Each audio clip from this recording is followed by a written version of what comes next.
guys, so eventually my clip gone. It's been saved to drafts as well, despite adding an SD card to my phone. People playing around last night, not wanting the story to be told, not wanting people to be outed and learn of what they've done and what they've been involved in.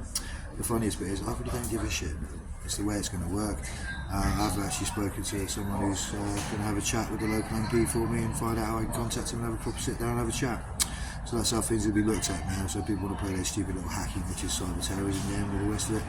Ain't happening. We're playing on my free contracts, nothing to do with civil services. My phone contract, I had a very phone contract the first time, which was nice. And then signed for by her. Everything I had was permission to speak.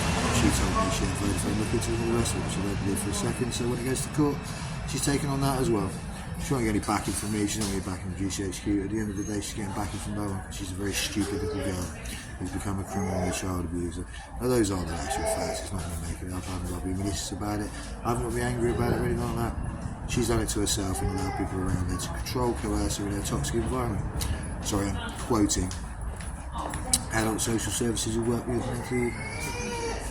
mental health people in Cornwall. Can quote a child social service worker who said that I've got the authority by the folk because all they'll do is protect their job before they do their actual job, Chris. Oh, that's interesting.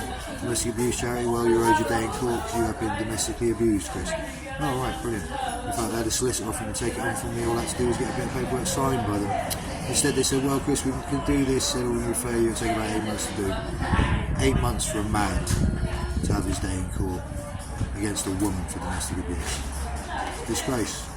2010 Equality Act, 2021 Domestic Abuse Act, all these are real.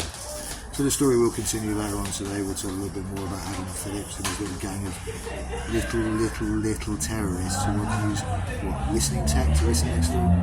Wow, that's pathetic. As I've stated, there is case law, which means actual prison sentences have been handed out for this sort of thing before, which means it is real, which means and the police know what the bloody hell they're talking about, which means I've got a legitimate case in court. You on the other end, Sarah Jane, have now got to answer the charges for what you've done to me, which are all real, and I've spoken to 2 separate police officers who both believe you should be interviewed under caution with the solicitor present. That's just saying enough, and that's all fact. And yet suddenly out of nowhere, it's not being allowed to happen because apparently it's civil. The charges are criminal. They're not civil, they're not family, they are criminal. Simple as that. See you soon.